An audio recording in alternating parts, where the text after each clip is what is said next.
Good afternoon, everyone, and thank you for joining us for today's community chat.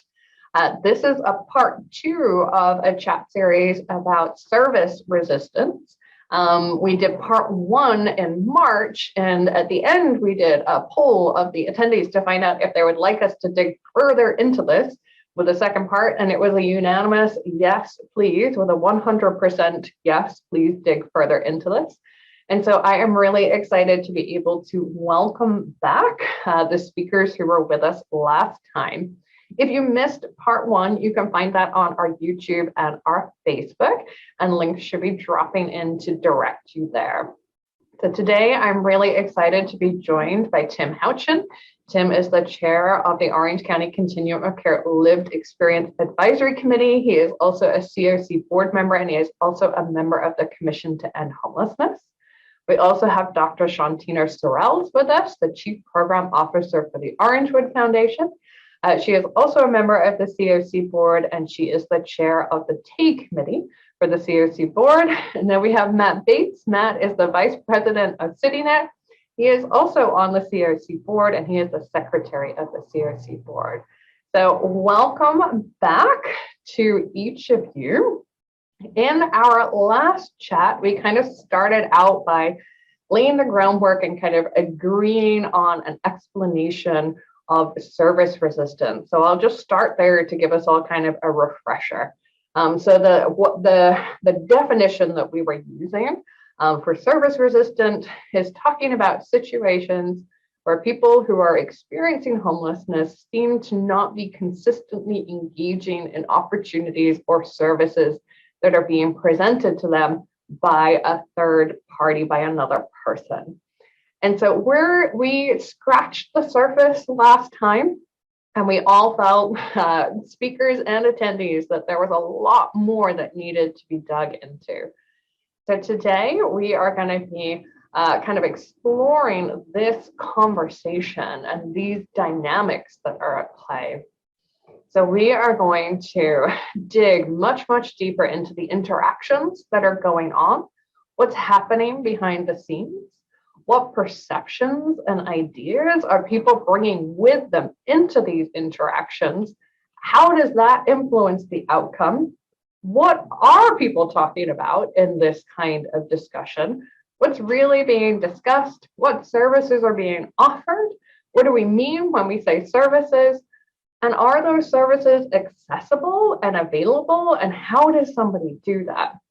These are all things that we need to take a much, much deeper look at whenever we are having conversations about this concept of service resistance. So we are just going to start straight away with diving into the who section. Who is involved in this interaction? What's going on? What might be happening at this level that might be influencing and impacting the situation? And so, Matt, I am just going to start straight with you. We're going to dive right on in. What's going on here? Yeah, thank you for the creating this opportunity to chat again. I am honored to be on this panel and looking forward to hearing what Dr. Sorrells and Tim Houchen have to say as well. So with that opening statement, yes, the who matters, right? So when we talked last time, we talked about how context matters when you're engaging in this interaction, and it starts with who the people are, and that matters, and how they present themselves. So the easiest way that I think about this, or maybe to understand how context matters, is like if you're a homeless woman and maybe part of your homelessness is because you've experienced domestic violence at the hand of a man, and we were to send out a male case manager to you, you might be more guarded and less likely to divulge personal information and just generally to engage with a male case manager. Whereas if we sent out a female case manager, that might be a much different experience for you. The goal initially is just to develop trust, enough of a trusting relationship to where, as service providers who have access to resources, we can create enough trust within the relationship to where we can start talking about barriers to housing and other services that the homeless individual may want, and how we can overcome those together. And so things like gender, in that case, matter, race, ethnicity, language, culture, age, all of these things are important. Even style of dress can make a big difference. In the picture on the graphic, there was a guy in a green sweater. And what if you don't like green, or what if you don't like people in sweaters? That sounds trivial, but it actually really does matter. The way the style and presentation of dress can make a difference. And so the other thing I want to say about this is that as an agency that engages in outreach and engagement, we really take it upon ourselves to try and assess what's working and what's not working. And so, ideally you go out and you think, you try your best to build a trusting relationship, but if it's not working, we don't say, boy, that person, there's something wrong with that person, or that person's not engaged, or they're not interested. The first thing that we do is look at ourselves and say, well, is it something about, is it something about us? Is it something about our presentation? Is it something about who is involved? And if we change that, would we be on the pathway to a different outcome? And so as an agency, we have male case managers and female case managers, and older and younger, and different races and ethnicities and languages, disabilities, those things matter too. People with lived experience is critical. And we have a whole category in outreach engagement of peer engagement specialists, which kind of refers to people that have some lived experience with homelessness. And very often they can make connections with homeless neighbors and establish trust in ways that others can't. Not always, but that's the whole point of it, is that there's no one size fits all solution. And I think it's important for us as providers to look at ourselves, and if it's not working, and say, well, what can we do to change the equation and make it more effective? So with that, I'll yield back to you, Bex, and you can pass it on to Tim. I think is coming up next. Thanks, Matt. It's really encouraging to hear about the strides your agency is going to, as an agency that does so much outreach and engagement in the community. And I know when we talk about this term service resistance, we often hear they were offered help and they said no. But that question of who offered the help, right? There could be so many different people that is referring to. And so it was great to hear from Matt from the point of view of his agency. But we know that the they could be a police officer, that they could be a well-meaning stranger that's got no professional experience or connection to homelessness at all. So there's this complete wide range of people that could be being referred to as the ones who offered help. And of course, who that person is and what they're doing there impacts how that conversation goes. And so, Tim, I would love to come to you next and to ask you, from your experiences of being without a home in our community, I'm sure that you were approached by a variety of people over the years. Can you just share with us, what was that like? Are there any stories, perhaps from yourself or friends of yours, that you think it would be helpful for people to hear about? Sure, Bex, I'd be grateful to the opportunity to discuss that. Thank you for having me. I did spend several years of my time experiencing homelessness at the Civic Center in downtown Santa Ana. And during that time, there was no shortage of churches or volunteer organizations that would bring us sack lunches, hygiene kits, and so forth. And I was really grateful for these groups and what they brought. But, and what homeless guy would ever turn down another peanut butter sandwich and an apple, or a pair of socks and a toothbrush?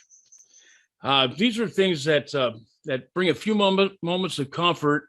And it was comforting to know that someone did care about me in that moment. So sometimes I was offered prayer, and that was somewhat inspiring. But a few minutes after the people had left and the peanut butter sandwich was gone, I was left feeling a little empty. I know the intentions of the folks that brought the comfort items to us were probably good, but our needs there at the Civic Center were much greater than a sack lunch and clean socks. And so what happens is that homeless persons begin to question the intentions of people that offer things, and they become more critical over time because their needs are not being satisfied or fulfilled, and they need a place to live, a safe place, and a secure place to protect their belongings. But these things are few and perhaps don't even exist to some extent, while peanut butter sandwiches are plentiful. In the mind of someone experiencing homelessness, there are beliefs that they perhaps are not worthy, even of the small offerings that are brought to them by these organizations. We, as homeless, we study people bringing them these things, and we can tell right away by their clothing and demeanor and so forth if they're like a church, or if they're with a student organization, or let's say even something to do with government or nonprofit. Even we can just spot them from yards away. And sometimes I would wonder myself what a person offering a house or a job that paid living wages would look like. And in the event that help is offered by someone wearing a uniform and a badge, the reaction is sometimes knee-jerk. And they remember the last time the police gave them a bed and a warm meal, it was in jail. This is an observation and not necessarily my own opinion. I have the utmost respect for law enforcement. I believe that society places too much weight on the shoulders of law enforcement, but law enforcement needs to be included in this conversation. Homeless persons experience so much unkind treatment that it's sometimes difficult for them to accept kindness without judgment. And they often question the intentions of people that they are not familiar with. They feel misunderstood and are critical of taking offers of help that have never ended their frustration in the past. Thank you, Tim. I'm just going to build off one thing that you mentioned around the peanut butter and jelly sandwiches. So before I joined United Way, I was very active in the city of Costa Mesa, and I've done a lot of direct service in my past, and was used to be very involved with faith groups that were interested in helping address homelessness. And you mentioned that food is plentiful. And one thing that I think is important to remember, if there are people that are going out offering that kind of thing, you don't know if 5 other people have already offered that person a peanut butter and jelly sandwich and a sack lunch that day. And so if somebody says no, that's not something that should be taken personally, because you have no context for what happened earlier on that day. And so just wanted to add that little tidbit onto what you were saying before I turn to Dr. Sorrells to see, do you have anything that you'd like to kind of add in here? And I think that leads me directly into the point I want to make about human-centered design. I think when we talk about human-centered design, people start thinking sciencey and research and this big thing, but really it's about human interactions. And I know in our field a lot, we say the client is expert. I want to take it even further than that. And human-centered design takes it further than that. The client is the solution. So one of the things that we have to think about when we think about who's involved in this conversation is the 2 people coming to the table. We all have to recognize our own bias we're bringing into the conversation, our own understanding, our own thought process, our own feelings that we're all bringing in there. There's no way to erase those, but there is a way to be aware of them and conscious of them so that we leave space for the person that we're meeting with. And we have to understand that those who are involved in the conversation have their own opinions. They have their own thoughts and ideas and realities. As Tim mentioned, all of their experiences come to play. And if we don't take the time to put ours aside, listen, learn, and understand, and really gather the information, and then back to what Matt was saying, take it back to our agencies, see what trends there are. Are we seeing certain things with young people, with older people, with people of certain races or ethnicities, of people with certain experiences, and then try and change the way we're offering services and delivery. If we don't do that the correct way, we're just doing the same thing over and over and over again, and it ends up in the same place. And so that human-centered design just really takes that stance of, I don't know what I don't know. I'm going to go in with an open mind, an open heart, and understand that I'm going to learn from this interaction. I'm not going in to be the teacher. I'm going in to be the learner. And if I can go in and do that, that's the best case scenario in actually getting people the right help. So that reminds me, and we've done this segue really well, and we couldn't have done that if we tried. On our diagram, we had this picture of the invisible suitcase. And so every interaction that we have in our lives, not just in this kind of scenario, but literally every single interaction we have as human beings with another person, we are bringing our own, what's called the invisible suitcase with us. And so let's unpack this a bit more, because this is the stuff that impacts how we relate to other human beings. And it's at play when we're having this discussion, both for the person who is without a home and the person who believes or who is trying to offer help. Both of them are coming into this with their own suitcase of stuff. So Dr. Sorrells, can you unpack this concept a little more for us? Absolutely. I mean, Bex, I couldn't have said it better. You did a great job, actually. But really, it really is that we are each coming into each interaction with our own thoughts of experiences. And what Tim even said earlier illustrates it so well, right? About like that moment of brief relief, but then how that starts to over time turns into criticalness when it's happening over and over and over and our basic needs aren't being met. So the invisible suitcase comes out of trauma-informed care work. And really what it talks about is those of us who have experienced trauma, which by the way is every single person. But then when you talk about our unhoused neighbors, it's even complex as what we call it, or acute in many different ways and compounded. So when you talk about that trauma, if I've had an experience where someone gave me food, maybe out of good intention, but I got sick from it, I'm going to be less likely to take food.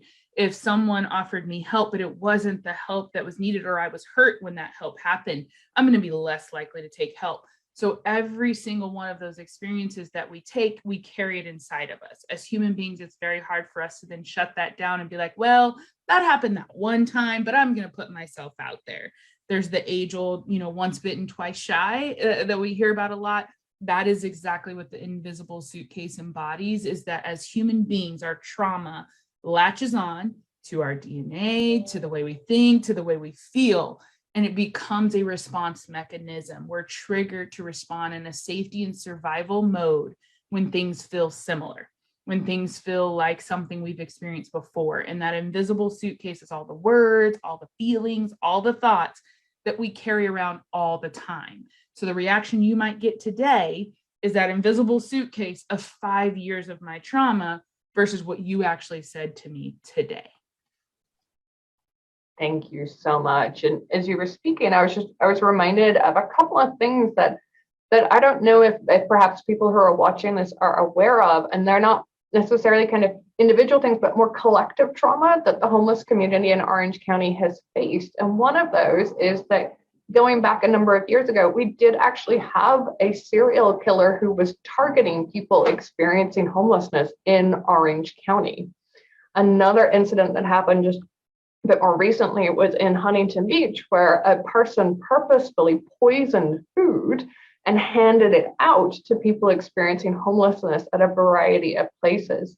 So we've got both the individual trauma that people have experienced, and then that collective trauma where people in our community have been targeted because they've been experiencing homelessness.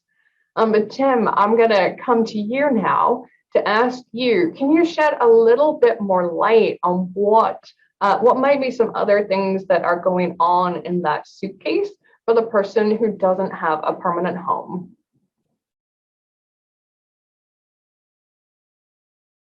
Okay, I'd like to do that. The human condition of homelessness is one of complete and total frustration. And no one wakes up in the morning and says, I think I'll try out homelessness today. At least not many people try to become homeless. To become homeless is to experience multiple failures and or losses in succession. It's popular belief that poor choices and bad decisions cause people to become homeless, but that's not always true. Life is filled with challenges, but we don't always mitigate these challenges in the same manner.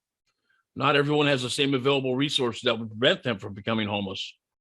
And without that preventative resource, that security net, and strong family support, or from others that care, persons can fall into homelessness. And it's a long and hard fall to the bottom while experiencing these failures and losses incrementally. Now, for a person experiencing homelessness, these failures and losses can lead to feelings of guilt, remorse, mistrust, neglect, even anger, others as well.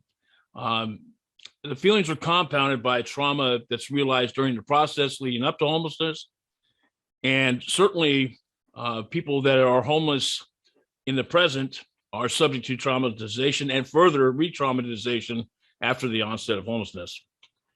Now, homeless persons affected by trauma are subject to certain emotional behaviors that are triggered by past traumatic events. One of the most common behaviors that traumatize homeless persons is mistrust of those offering help.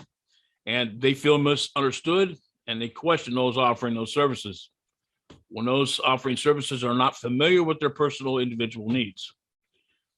Now, this has led to many traumatized homeless persons being labeled as service resistant. And the fact is that oftentimes they are less resistant to the same services when they're offered by someone that they know and trust. This is why it's so important that service providers recognize the needs of traumatized persons and build trusting relationships with them. Building these relationships is the key to unraveling questions regarding service resistance among the homeless population. Thank you, Tim. And I think, we were talking about the suitcase. We were talking about, one of the things that you just mentioned, right, is why people fall into homelessness. And I do think, right, in terms of the person that believes that they're offering help, I think it's really important to recognize that there is a ton of misinformation out there around why people have fallen into homelessness. And you hit the nail on the head when you said a lot of people believe that somebody has made bad choices, and that's naturally going to impact how they relate to somebody.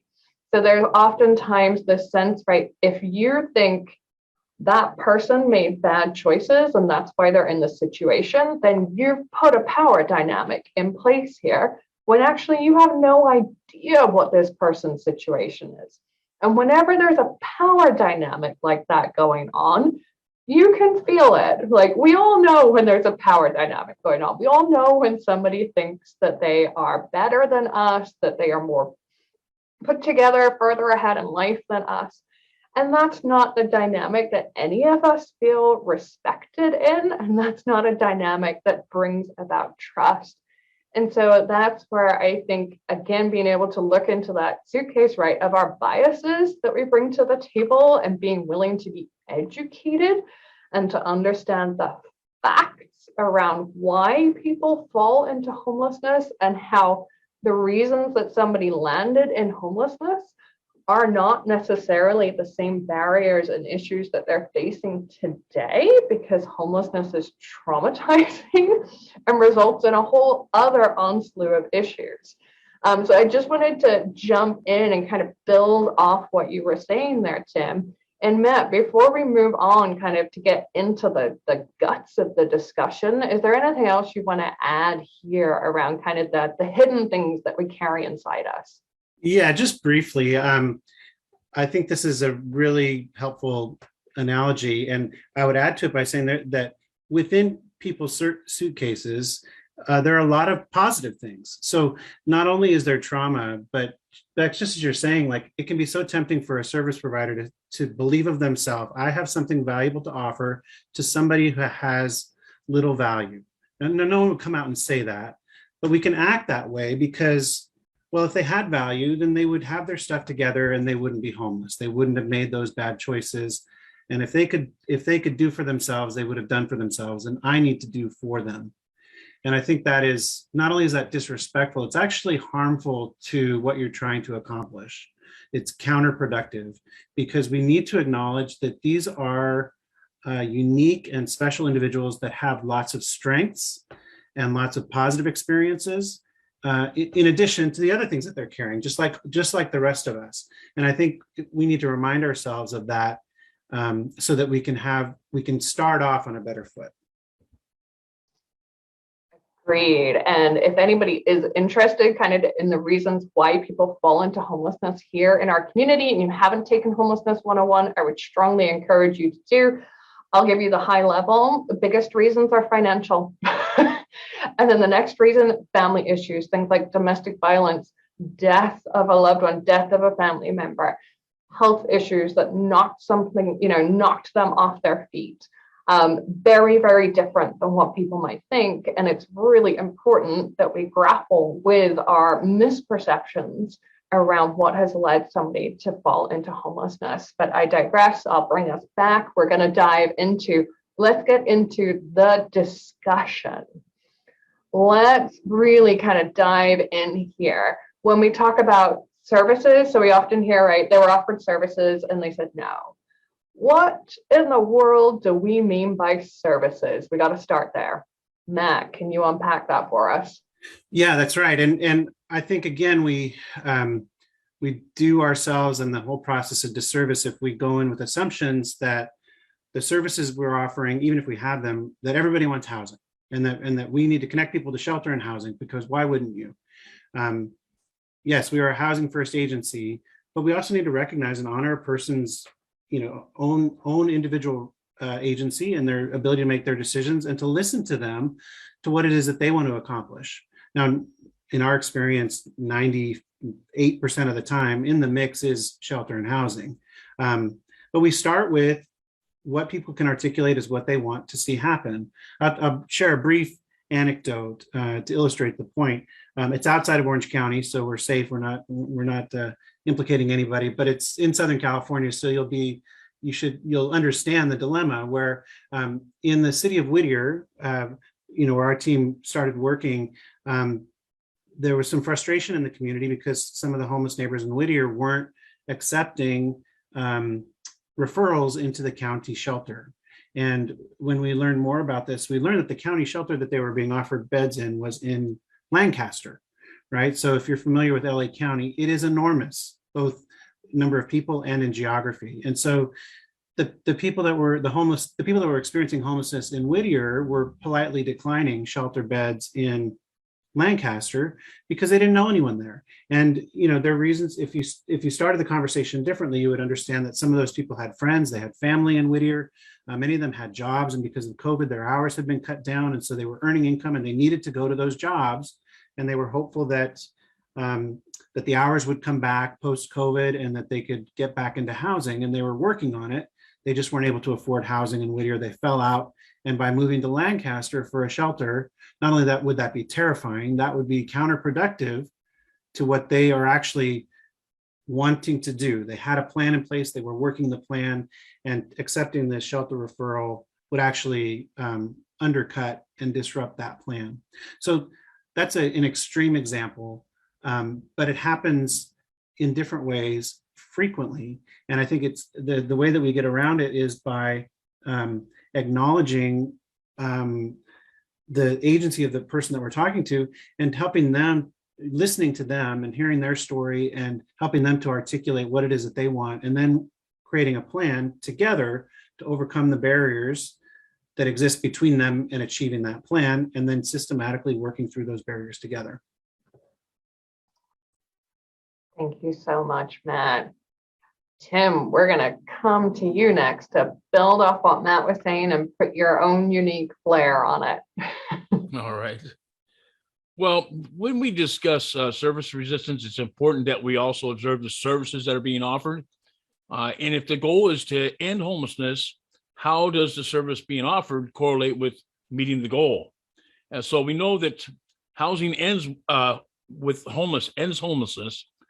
So how does the offered service relate to housing the homeless individual? So in the absence of permanent housing solutions, what can we say about the services leading to the housing opportunity, but do not? Offering someone a bed in a shelter does not often lead to permanent housing either. At least it would be difficult to convince someone that's living on the street that they would be housed after staying in a shelter for a short term. On the other hand, if there were a finite number of days and a person knew they would spend in the shelter before being permanently housed, I believe that we would see less resistance to folks using the shelters. And if we were also to improve some of the environment of the homeless shelters, the standards of, the human standards of living there, sanitation and so forth, are not really pleasant from my experience. If those things were improved, I don't see any reason why people would resist going there. Now, let's remember that homeless shelters and many of the services that should be offered are funded in part by the federal government, and HUD has adopted a housing first model for the purpose of ending homelessness. All programs that are federally funded in full or in partial amounts must either provide housing or provide services that lead directly to housing families and individuals experiencing homelessness. And the state of California has additionally adopted the housing first model in their policies of funding and addressing homelessness. We have to ask ourselves, are we compliant in the truest sense in jurisdictional policies and the services that we're offering persons experiencing homelessness? If we're doing this, we can, can someone show me how they're being compliant, or in cases where people are being labeled as service resistant? And can it be shown that the services being offered in these cases are really ending homelessness? So I guess the point is that if there's no homes or no places for them to go, then what's the value of the services that we're offering them? If the goal is to end homelessness. Thank you, Tim. And I think we sort of referenced this when we started here, right? What do we mean by the services? And again, if anybody watching hasn't attended Homelessness 101, we kind of talk about a variety of services. It could be somebody offering outreach and engagement. It could be somebody offering connection to an emergency shelter. It could be offering somebody rapid rehousing assistance. It could be somebody offering food or toiletries. It could be, so there's a whole range here in terms of what those services are. And before we kind of write anybody off for saying they didn't want services, we really need to dig into what you were getting at, Tim. Are the services ultimately going to help somebody end their homelessness? And so really, really important that is a part of the discussion. And then I think the last thing I'll say around the discussion, right? Body language. Again, coming back to the power dynamics. And, if you've got somebody who's standing up, talking over somebody who's sitting down, that's going to impact the discussion. That's going to impact the rapport, the trust rate. That's a very imposing thing. Again, reiterating that power dynamic that's at play. And Dr. Sorrells, I don't know if you have anything you want to add around kind of how the discussion takes place that might be helpful for us. Sure, I'll add to that and just make one other point. I think, two human beings in any interaction, we say 70% of the conversation is nonverbals. So how you're standing, how you're looking, your facial expressions, and I think we've talked about the way you dress, like all of those things matter way more than we could ever assume.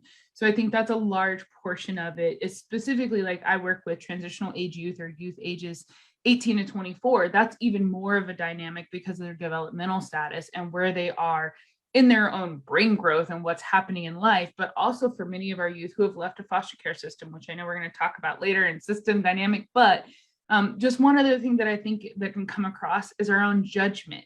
So when we are thinking about these nonverbals, we have to think of our facial expressions and our understanding. So I know a lot of times our youth will be offered something like rapid rehousing. So that's 3 months of housing. And in their minds, when they know that they don't have a safety net, they're not making a livable wage job, the likelihood of them being able to afford that apartment after 3 months, or them being able to actually make a difference in their career trajectory in 3 months for an 18-year-old is highly unlikely. They may say no to that type of intervention. And we have to make sure that our judgment doesn't come through and doesn't show up in, well, why wouldn't you want to be off the streets for 3 months? And so that's something that is innate in all of us because we don't like the situation that people are living in, but we really have to check our judgment at the door. We have to check that body language. We have to check our understanding of what the situation is. And again, go back to that client as the solution, not just the expert, but what is their solution? And the unfortunate part is we may not have the solution to offer. But again, taking that information back, and then we need to be advocates and we need to find out how to create those solutions. Perfect. Thank you for adding those important pieces to our discussion today. Now we're going to move to kind of the last point where we're going to kind of hover for our conversation, which is around the availability and accessibility of services and how that can also be another dynamic that's at play when we're having this conversation around service resistance. So Matt, from the high level picture, talk about resources that are available. Fill us in. Well, yeah, this is where we need to have a little bit of nuance in our understanding in Orange County, because where we're at is miles ahead of where we were. We've come a long way, even in a short period of time. So recently, the county released the point in time count data from 2022, and you can compare that to the point in time count data from 2019 and 2017. And one of the things among many that you could pull out of there is that the system has changed a lot between 2019 and 2022. More resources have come online, more services have become available, shelters have been built, permanent supportive housing projects have been built, interventions with COVID that were related to COVID, and on and on and on. And those are to be celebrated, but at the same time, recognize that two things. One, it's not enough. We need more. We need more services and more interventions. We can be encouraged that when we do that, we can make a huge impact not only on individual lives of individuals experiencing homelessness by ending their homelessness, but also within communities that are impacted by homelessness. We can make a difference. So we're on the right path, but we need to keep going because there's some very clear and obvious gaps still left in the system, whether that's with subpopulations or geographically, where service may be available in one community and not available in another community. Then the second point to make about services is that even those that are available, it can be enormously complicated to navigate those systems. Just think about yourself and going to the DMV. Nobody likes to go to the DMV. My blood pressure rises even at the thought of it.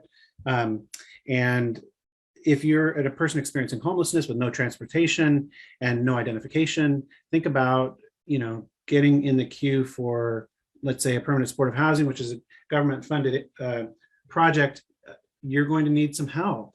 That's not an indictment on anybody, on anyone's capacity or anyone's strengths. It's just that these are limited resources and they come from the government, and we want to ensure that they are allocated effectively and to the places where it's the most priority, to the most vulnerability. And so that requires lots of documentation, and that documentation takes time and commitment to accomplish.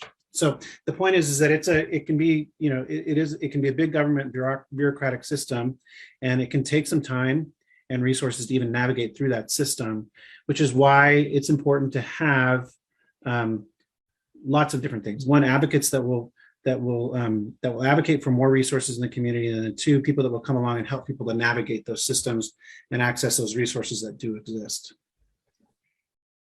And then just to build off that before I transition over to Tim, is that it takes time. And unfortunately, our system doesn't move at the speed and efficiency at which we might want it to.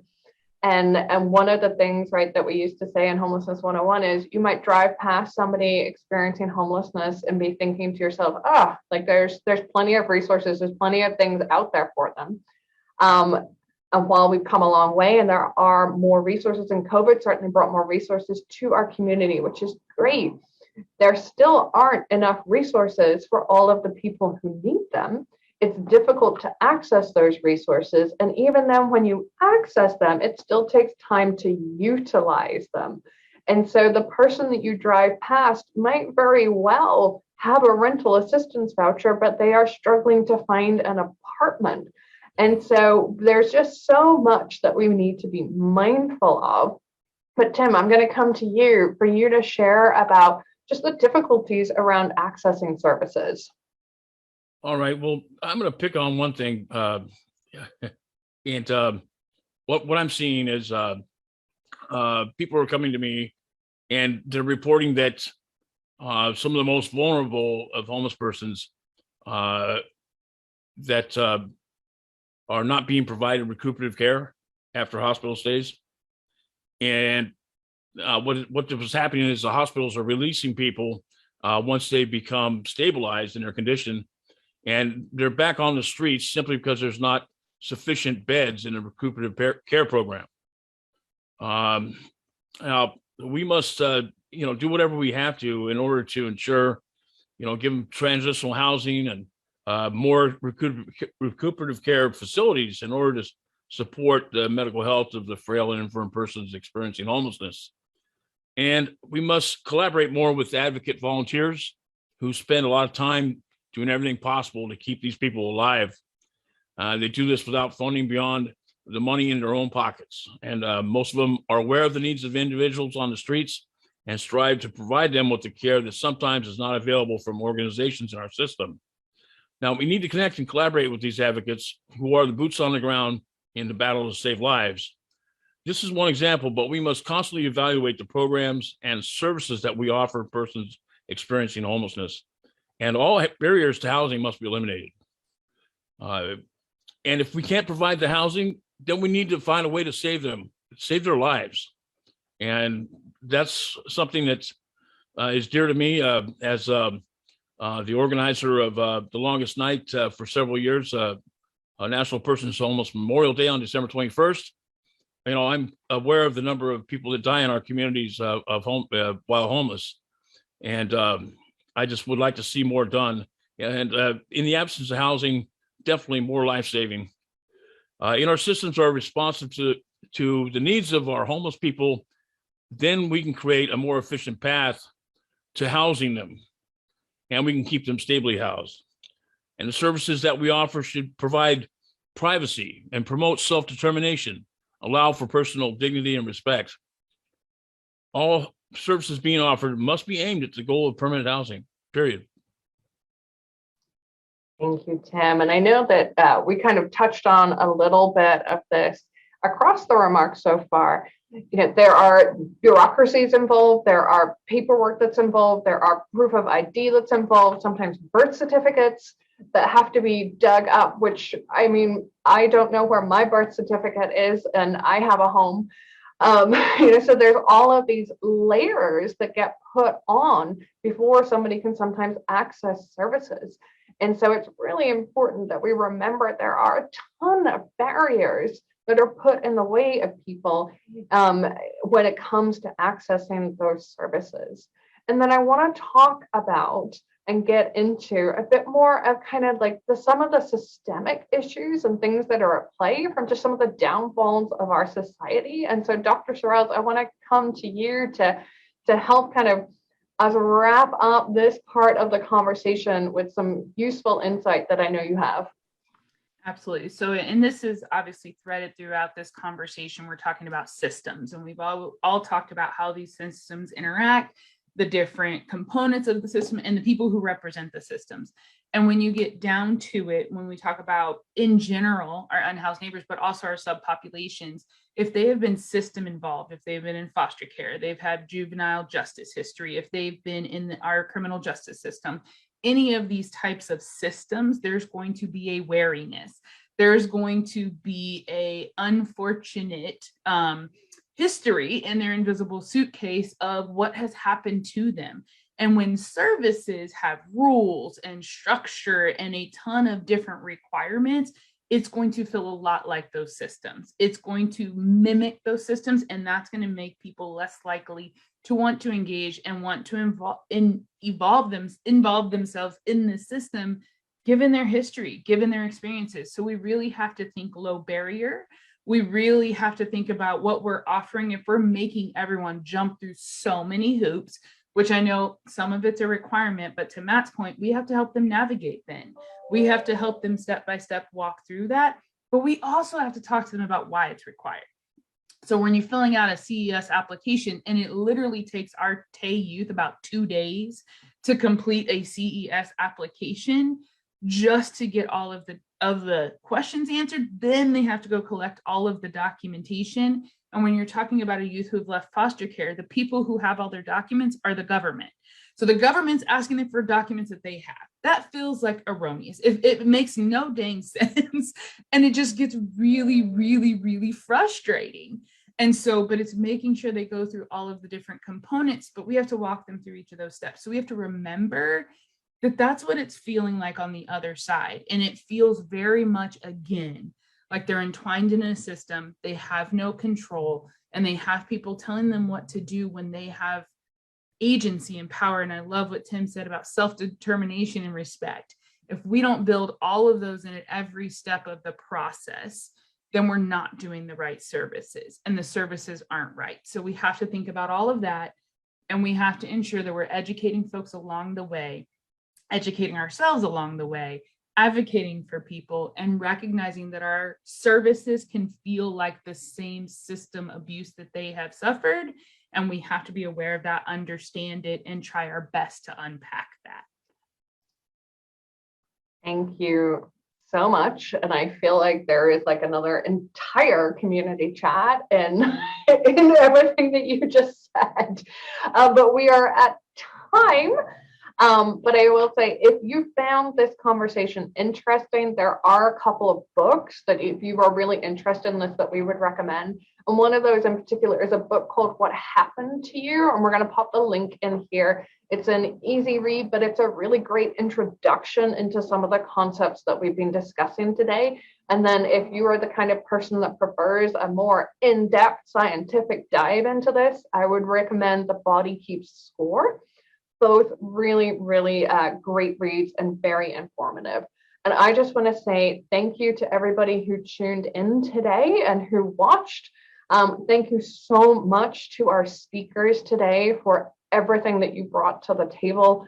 I learned a lot listening to you today. Thank you for this robust, honest, helpful, at least I hope it was helpful. The poll's up right now. So if you're joining us on Zoom, fill that in and we'll find out if indeed it was helpful.